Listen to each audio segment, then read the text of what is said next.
Hello, welcome back to Talking Giants, brought to you by SeatGeek. It is September 19, 2025, and our New York Football Giants 0-2 are taking on the also 0-2 Kansas City Chiefs. Sunday Night Football, home opener. All buzzwords that should kind of get you excited. And I don't know, I'm excited to watch this football team because I think that there's an opportunity for them to win against an 0-2 Chiefs team. I do not think this Chiefs team looks very, very good. But the main thing I heard at work this week, I'm sure a lot like you, if you're outwardly a Giants fan, you talk Giants, you talk football with all your coworkers. The main thing that I heard this week as people come up to me like, oh, what do you think about the Giants? What do you think about the Giants? And you got to answer that a million times, which I love it. But the main thing that you hear is, as you say, oh, what do you think about the Giants? Chiefs this Sunday Night Football. And you're like, oh, well, I think they have a shot. Like, I don't think the Chiefs look that good. And the Giants just coming off a game where they scored a lot of points. And, like, there's answers that they may start to establish on offense. And I don't think the Chiefs have those same answers, especially on their side of the ball. And the main thing that you hear is, oh, there's no way that the NFL is going to let the Chiefs fall to 0-3. There's just no way. And I really do not think that way as a fan.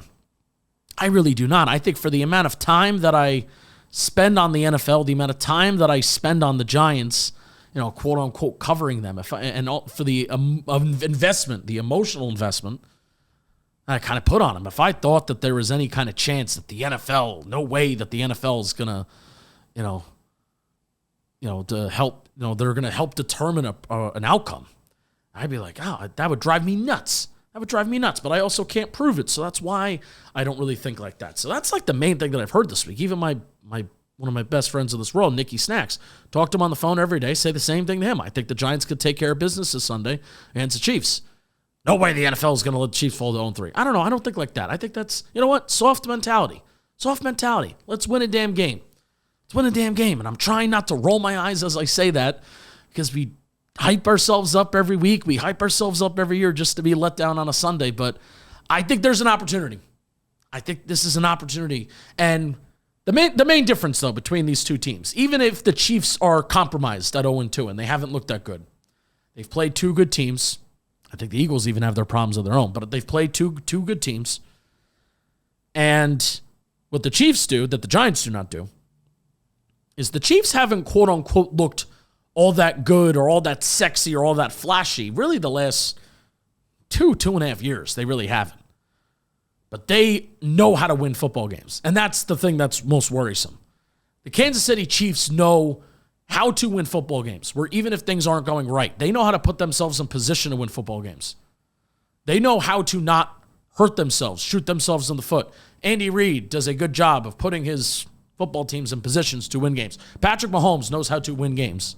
I cannot say the same thing. If anything, it is the exact opposite with the Giants, where they did a very, very good job multiple times on Sunday, losing that football game and allowing the Cowboys to come back in a game, allowing the Cowboys to stay in the football game to begin with, one that they were dominating in the first half, one that they should have been winning by 10 points.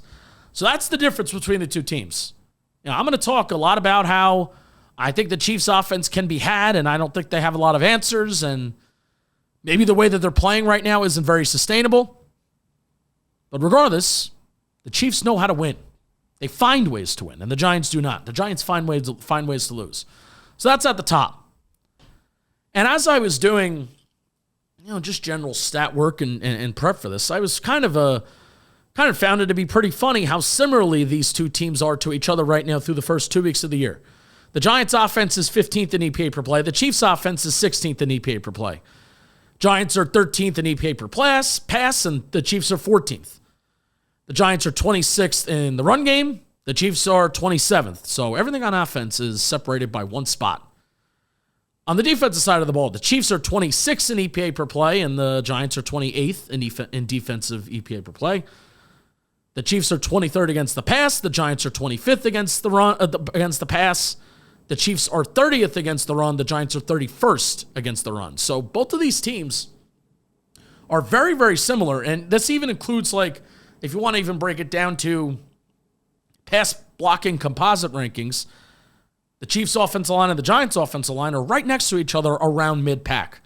So even like a niche ranking like that, these two teams are right next to each other. So a pretty well even balanced matchup through the first 2 weeks of the season for both of these teams. And I will say, like, even though I think the Chargers and the Eagles are two better teams that the Chiefs have played as opposed to the Commanders and the Cowboys, I would like those are still four good offenses. Like the Giants haven't had any breaks, especially on the defensive side of the ball. But let's talk about the Chiefs offensively. Now, to start the year, the thing that's most noteworthy to me is Mahomes is trying to expand the field a little bit more and throw the ball down the field. Through the first two games, his average depth of target is 8.5 yards. That's 2 yards more than what he's averaged over the last 2 years. An 8.5 average depth of target, 8.5 yards, would be the highest since 2020 for Patrick Mahomes. I think probably that is the main reason why his completion rate is so low at 58.8%. 58.8% completion rate for Patrick Mahomes through the first two games. Mahomes, every single year of his career, has had a completion rate of 65.9% or higher as a starter. The Chiefs' identity over the last few years has been, we are going to stay on schedule. We are going to dink and dunk and churn out these 4 to 9 yard plays. And if I were a betting man, I would infer that I think the Chiefs are going to try and get back to that kind of death by 1,000 cuts offense as they look to get things moving as an offense. So let's talk about who the Chiefs have been offensively through the last couple years, but specifically 2024. Because there's the first two games and what they've done. But I honestly think as offense hasn't looked too pretty for them. I think they're going to want to try and get back to what they've done in 2024 and 2023. And I have done a lot of work. Like I actually did a video over on JM Football about the Chiefs' identity. And despite them not being all that explosive, they've been able to be like inevitable. Like I think the way that the Chiefs have been able to operate on offense almost doesn't make sense. You're waiting for it to cool off, and it has cooled off through the first 2 weeks of this year. But you've been waiting over the last 2 years for it to cool off, and it kind of just hasn't. So I did make a video over on JM Football that came out, I think, like 2 or 3 weeks ago, talking about the Chiefs' offensive identity and how that's gone for them over the last couple of years. So if you want to check that out, it's a quick 9-10 minute video. I thought I did a good job of laying it all out there. Through the first 2 months of the season in 2024, the Kansas City Chiefs led the league in run plays between 4 to 9 yards. They ended the year 7th in that area, but when you include passing plays, they were second in the league in total plays between 4 to 9 yards. They were an offense that stayed on schedule, and they did it really well without relying on explosives. And if you look at total plays of 20-plus yards, they were 27th in the league. That's kind of crazy for a team that did win 15 games and made the Super Bowl in a loaded AFC. They ran a lot of plays. That's what the Chiefs are known for doing over the last 2 years. They run a lot of plays. They're number one in plays per drive. They were last year number one in time of possession per drive. They are an offense, or at least was, and I think they're going to try and get back to it this weekend. They are a death by 1,000 cuts offense, and that makes me nervous. If Shane Bowen is going to provide so much cushion in cover one that he runs 40% of the time over the first 2 weeks of the season, if he's going to provide all this cushion, and I did at least appreciate his self-reflection as the coaches were speaking, coordinators speak on Thursdays. He's like, yeah, I kind of regret, not playing tighter, not playing cornerbacks. I would even say more than corners, the safeties, not playing the safeties tighter to the line of scrimmage. And he says that he kind of regrets that. So hopefully that's something that changes a little bit, because if the Giants give a lot of cushion, and if you are, and you should be afraid, you should be afraid of Mahomes' arm. Hollywood Brown is a fast receiver. Tyquan Thornton is averaging a lot of yards per reception this year, even though he has only 4 receptions on the year. He's been targeted 9 times. He has 100 yards. His 25 yards per reception right now is the most in the NFL. He's leading the NFL in that regard, and he also does have a touchdown. So 49 yards is his longest catch on the year. So is Hollywood Brown, 49 yards. Xavier Worthy has been limited with the shoulder injury. He missed week 2. He suffered that week 1 against the Chargers, if you saw on YouTube, not even national television, on that Friday night game in Brazil. So we'll see if Xavier Worthy plays, but if he plays, that's another guy that you do have to respect. You at least have to respect Mahomes' ability and Mahomes' arm, and then you also have to respect the speed that they have. Tyquan Thornton has been like that guy that's kind of replaced Xavier Worthy in that role. Hollywood Brown could stretch the field as well. But especially if Worthy comes back, they're going to try and do that. And they are trying to do that a little bit more this year. But as they try and figure out what's going to work for them, I do think getting back, like, how are we going to help Mahomes out? Well, let's have him stay on schedule. Let's throw it short. Let's have these quick answers. Because if the Giants are going to give you room in the short part of the field because they're afraid of allowing the deep pass, then the Chiefs are going to take it. And that's my theory for this Sunday. But let's talk a little bit more about the Chiefs through the first 2 weeks of the season. The Chiefs on 2nd and 3rd down, when ironically enough, this is an area, especially 3rd down, Patrick Mahomes has owned 3rd down over the last couple years. But 2nd and 3rd down Chiefs this year, they are averaging 3.3 yards per play. That is tied for the 2nd worst in the league. But ironically enough, on 1st down, the Chiefs are 4th in the league in yards per play on 1st down. I really do think the only good answer that the Chiefs offense has right now is Patrick Mahomes scrambling and running. That's it. Patrick Mahomes right now is leading the league in yards per attempt on the ground. He has 13 attempts, 123 yards, and a touchdown. Isaiah Pacheco's having a bad year. He's barely, it feels like, I have him on my fantasy team, feels like he's barely been on the field, barely gotten any work. Kareem Hunt is the rotational running back that comes in. I mean, if you want to look at it from a rushing standpoint,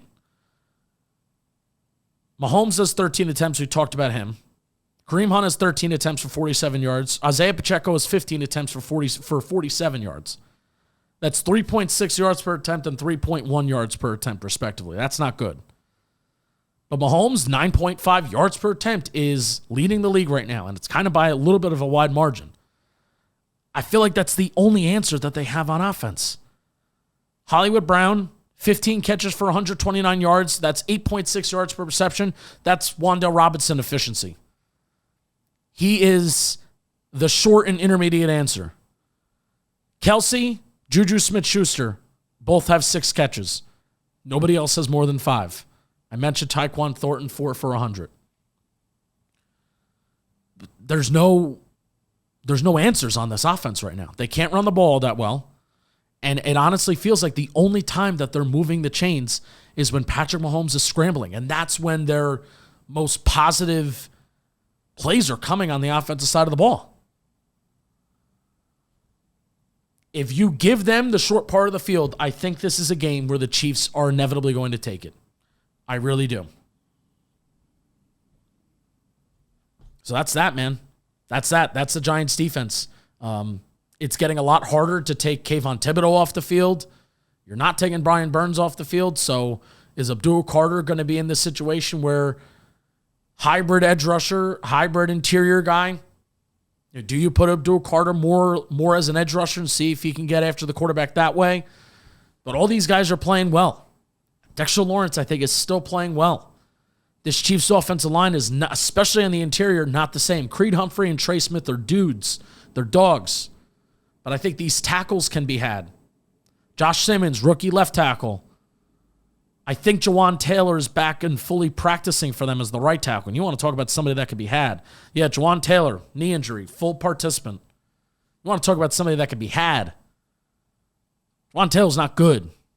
Yeah, so that's the Chiefs' offense. I don't feel like there's good answers. They're not running the ball well. They're good on 1st down, but they have been awful on 2nd and 3rd down.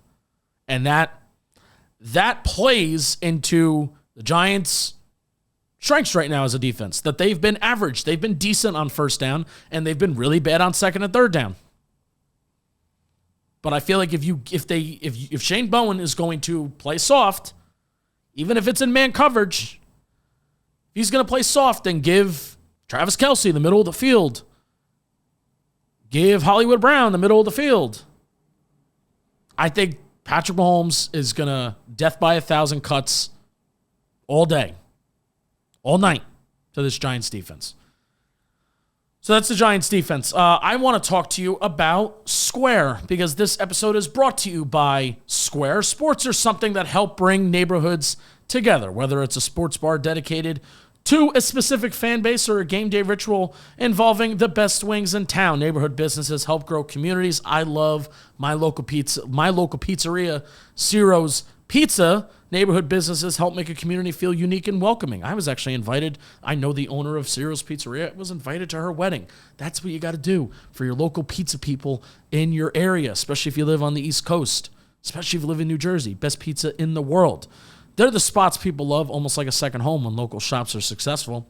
The whole area benefits. Shopping nearby keeps money circulating locally and helps small businesses owners grow. That community support matters. Even one visit can have a real impact. Square partners with more than 4 million neighborhood businesses worldwide, celebrating their role in keeping communities vibrant. You can go to square.com/Giants to learn more. But before you do, go support your favorite neighborhood spot. You'll be happy you did. Square, see you in the neighborhood. Now, I want to give a little bit of an update because I've been quiet on this a little bit. It's not been fully on purpose. But tailgates this year, at this point, I'm sure you can guess, they're not happening. I think the main thing for tailgates as we've been talking as a company is, for it to fully be worth it, we got to get it sold sponsorship-wise, and that did not happen. Now, I think there's a couple reasons for that. I think the main reason is there was a change at the head of sales at John Boy Media. And this is something, I think this is public. This is all public information. Our CEO posted on her Instagram all the time. But we had a change of sales, the change of the head of sales, like during the middle of the summer. And I think it really put a halt on certain things that were sold for the fall and the winter and whatnot. So tailgate's not happening this year. And also the other development of the other part of that is I, at least as of right now, I'm not going to Giants games, which hurts me to say because I've said it's my favorite thing in the world, but it's much more beneficial for my career as a, content creator, whatever the title role is.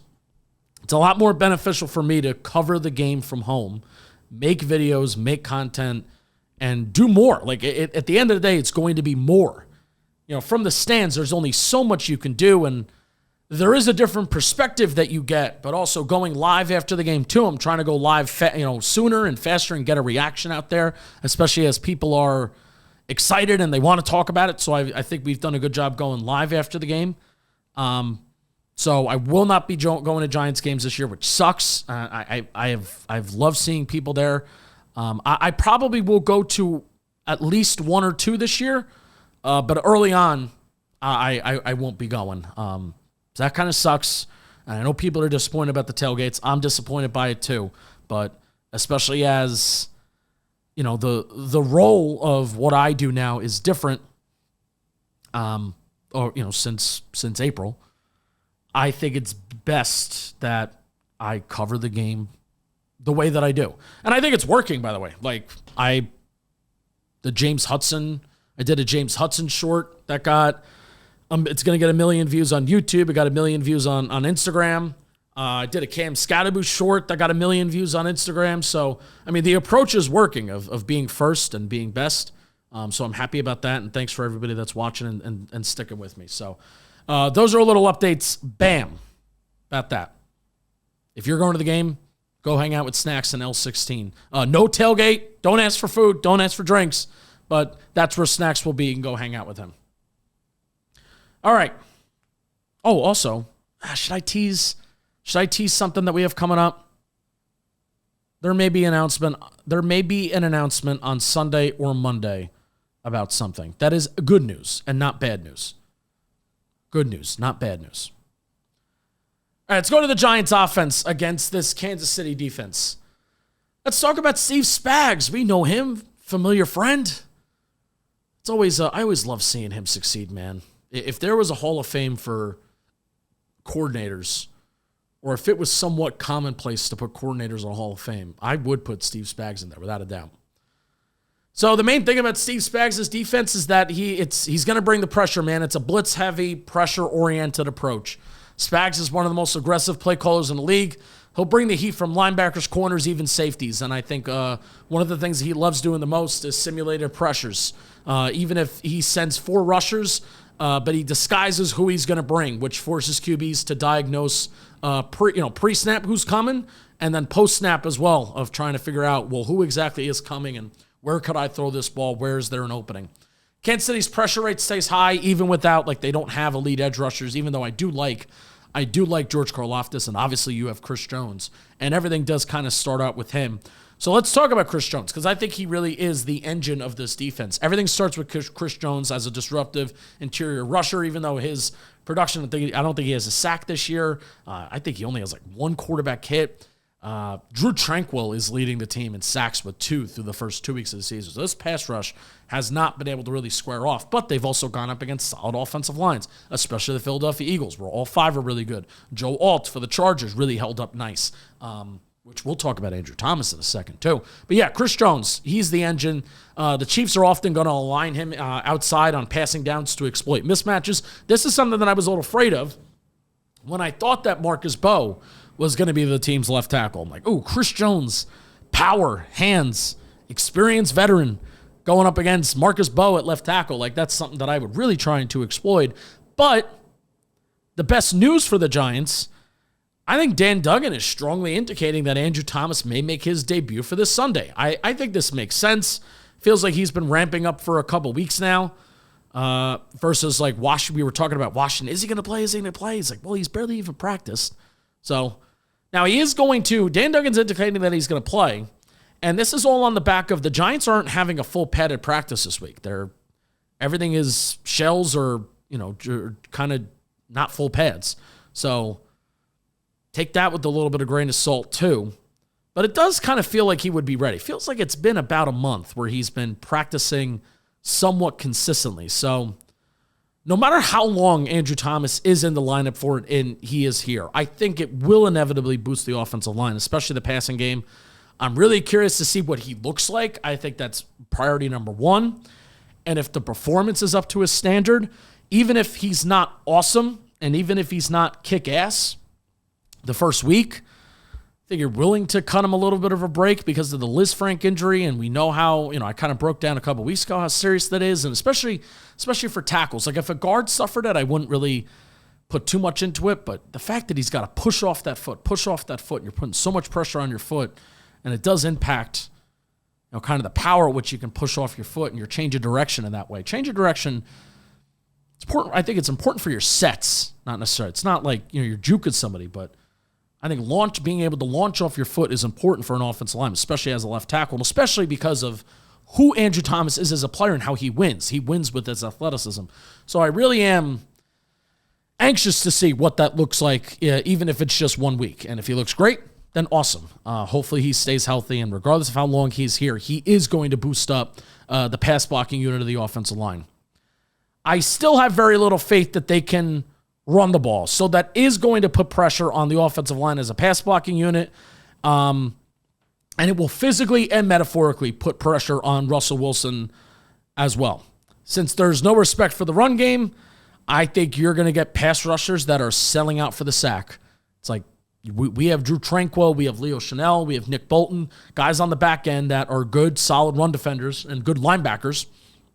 So if you're an edge rusher, if you're George Karlaftis, and it's a 1st and 10, 2nd and 7, sell out to go get Russell Wilson on the ground, and have kind of a little bit of a faith that somebody on the Giants' offensive line is going to fuck up, and they're not going to be able to run the ball that well. So that's the thing that sucks about not being able to run the ball well. That even though the Chiefs through the first 2 weeks of the season have not been a very good run defense, they've also gone up against 2 better offensive lines and better run blocking units. Chargers have a very good infrastructure for running the ball. Eagles obviously have a very good infrastructure for running the ball. The Giants do not have that same infrastructure. So even with Andrew Thomas coming back, I don't think it's going to boost up the run game that much. So what do? I think you have to be super aggressive or trying to be super aggressive with throwing the ball on the offensive side of the ball. If the run game is going to be a 0, you need to be relentless in your effort to test Kansas City's defenders. If there is matchups that you feel like you could take advantage of. I'm not saying, whoa, Malik Neighbors has got a safety over the top and he's got Trent McDuffie on top of him. Yeah, let's give him a goal ball on the sideline where it's going to get picked off. It's not what I'm saying. It's like, yeah, well, you're throwing deep and you're doing what you have to do. But if there are opportunities where Malik Neighbors is one-on-one, you kind of just have to take it. If Darius Slayton has his own 1v1, he can run a double move just like he did last week. It can possibly turn into a big play. You have to let the Chiefs know, even if it doesn't always work, you have to let the Chiefs know that you're at least willing to try that shit, so they have to respect it. So ideally, it's the other stuff that is set up by it. The screen game, especially against an aggressive defense like the Kansas City Chiefs, screen game, I think, has to make a comeback. And Research Rick has talked a lot about it this week, too. The screen game that we saw last year through the first 2 months of the season, the screen game that we saw in the preseason, Andrew Thomas comes back. He's athletic. He can go in space. The screen game, I feel like, with Cam Scatterbo as a receiver and as a guy that gets yards after contact and broken tackles, that's something that I would really like to see get moving and get picked up. 100%. And I think you have to do that with an aggressive defense. Now they have Drew Tranquil, and I think the safeties are also good. And I feel like this Chiefs defense does a good job of, yes, they are aggressive, but they also do not get caught with their pants down in that regard. Like the safeties know that they have to be disciplined and they have to sniff out that stuff. The linebackers know that they have to be smart and sniff out that stuff. So they're good. They're good for a reason. Spags has got these guys well coached for a reason. So, but I think you got to try it.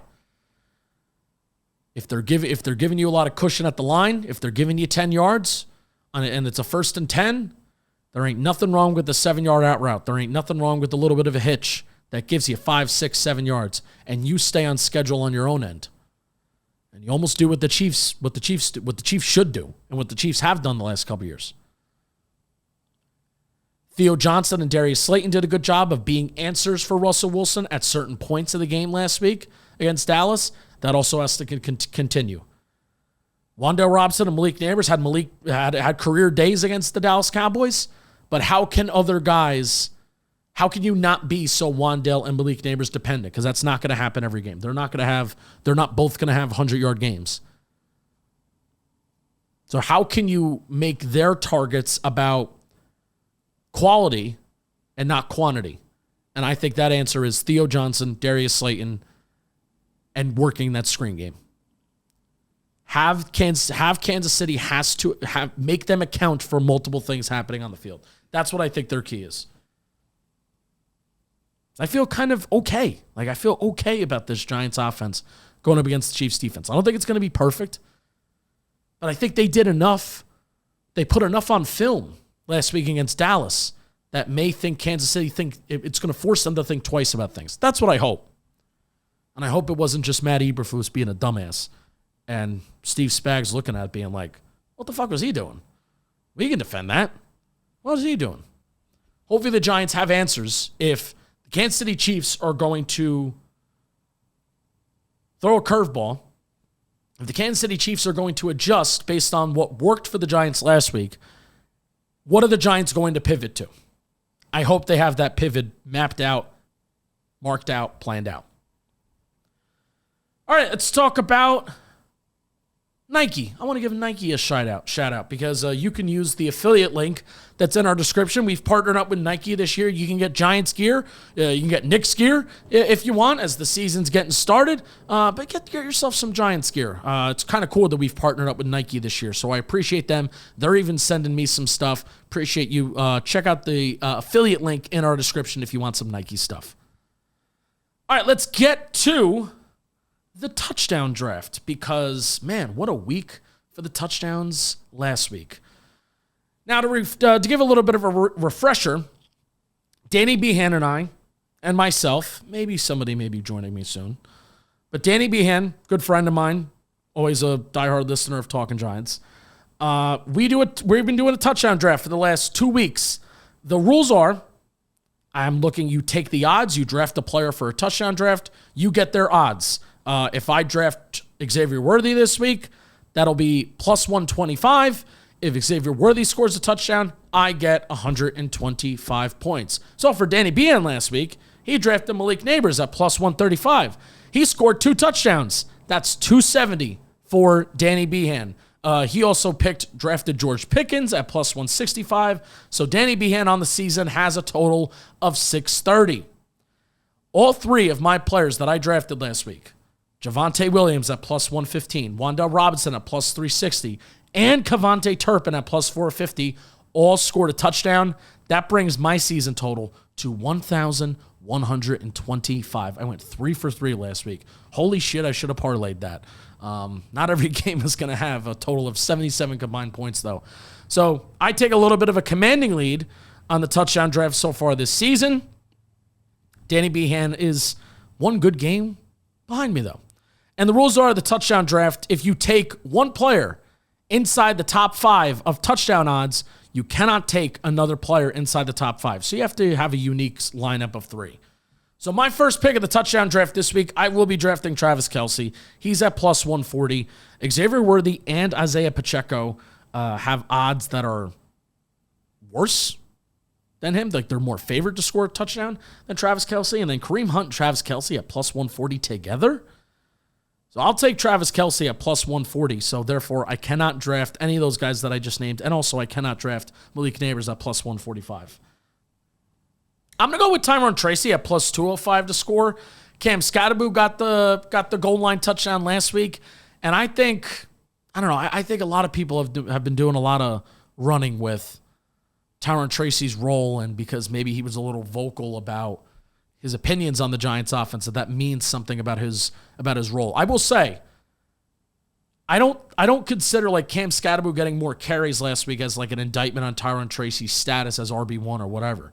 But what is a little interesting is him returning kicks. That could be maybe be viewed as a little bit of like a punishment. Instead, why is Devin Singletary not returning kicks? He's done it before in Houston. But I think Tyron Tracy at plus 205. I think they'll give him some goal line touches. They'll give him the touchdown if the Giants get down there. So Tyron Tracy plus 205 after Cam got it last week. And the last guy I'm going to take is Patrick Mahomes at plus 265. This isn't a passing. This is for a rushing touchdown. Mahomes does have 2 rushing touchdowns on the year, and I like the odds on that. So my lineup, Travis Kelce plus 140, Tyron Tracy plus 205, and Patrick Mahomes plus 265.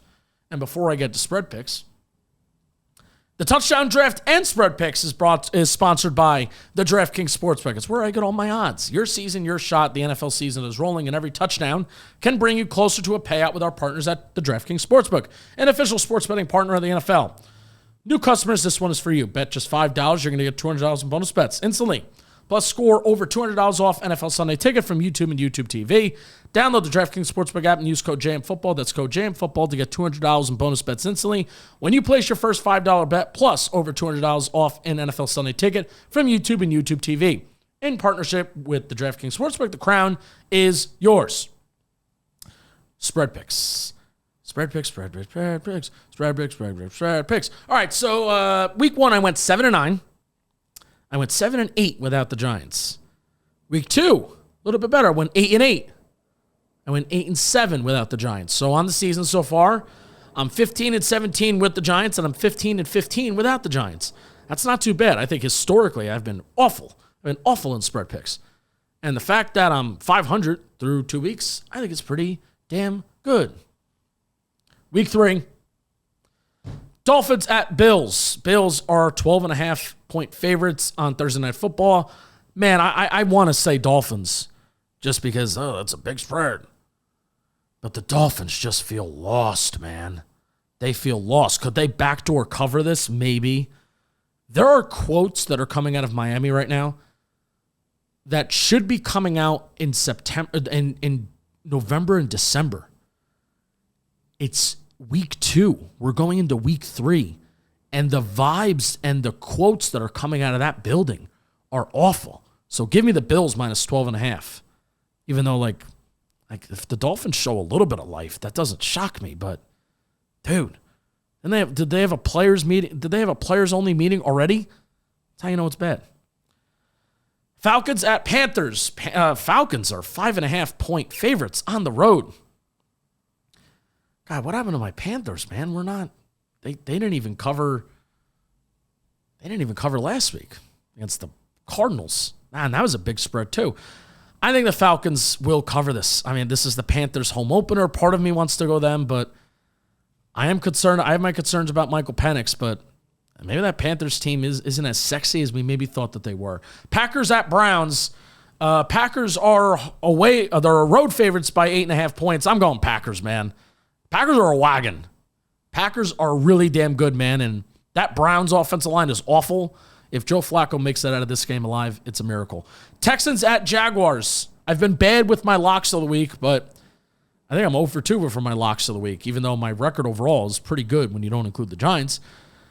I think Texans are going to win this game. Like, Jags are home favorites by -1.5. I think Texans win, and they cover. So I'm going Texas plus 1.5.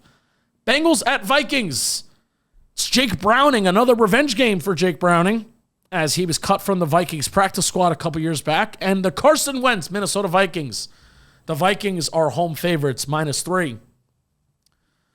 Man.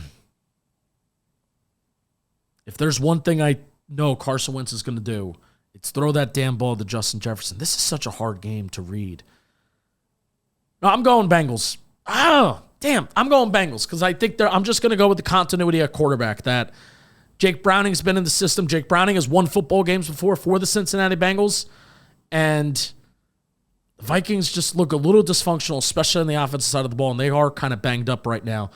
Give me the Bengals +3. They moved to 3-0. Steelers at Pats. Steelers are road favorites by 1.5. I am going to go with the Pats. Oh, no, am I?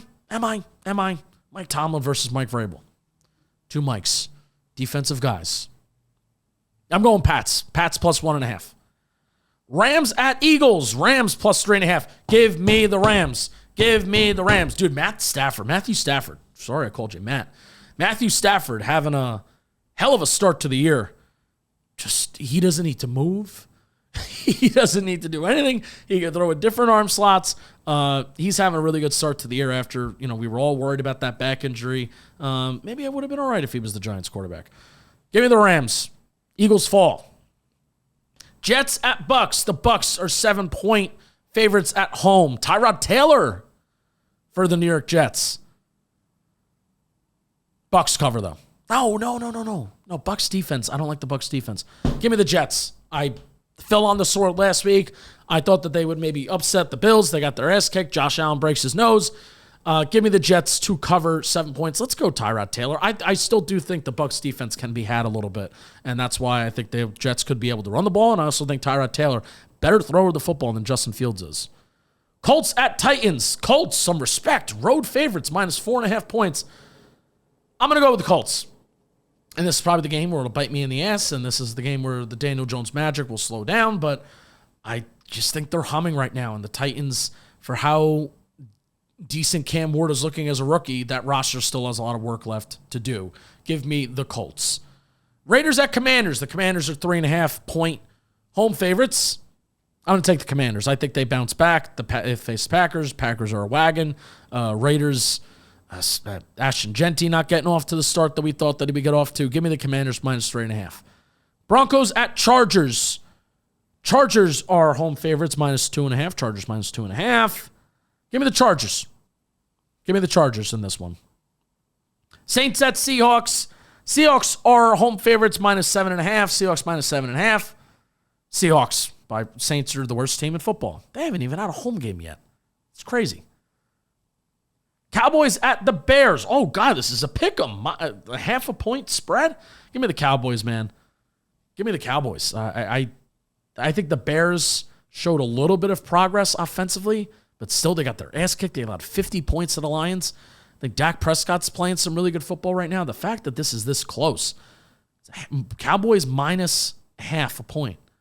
Favored by 0.5 point. Give me the Cowboys. Cardinals at 49ers. 49ers are favored by 3 points. Give me the Cards. Give me the Cards. Brock Purdy is still out. I understand the 49ers can run the ball, but Cardinals are a quiet 2-0 to start the year because they've had a really, really easy schedule. But give me the Cardinals. Against Brock Purdy-less 49ers. Chiefs at Giants, easy for me, man. Giants are going to cover this. They're at least going to cover. Chiefs don't blow anybody out.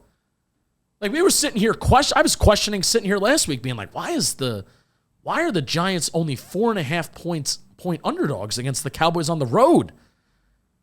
And you're telling me the Chiefs that don't blow anybody out that are 0-2 are 6-point favorite? What does Vegas know? Same thing last week. What does Vegas know? Giants cover. They may also win. Lions at Ravens. Monday Night Football. Ravens do kick the shit out of good teams. I'm going to go Ravens minus 4.5. I think the Lions may be a little bit different this year against good teams. Will the Lions fall into a good team, bad team pattern? We'll see. Ravens minus 4.5. Love watching Lamar Jackson. So glad he's playing on national television. My favorite player to watch in the NFL. All right, game prediction. Giants win. 26-20. Giants win 26-20. Let's go, man. Let's have a game. Let's come on here Sunday night. Let's get excited, and let's go Giants, baby. Appreciate you watching. It starts today. Let's go Giants! We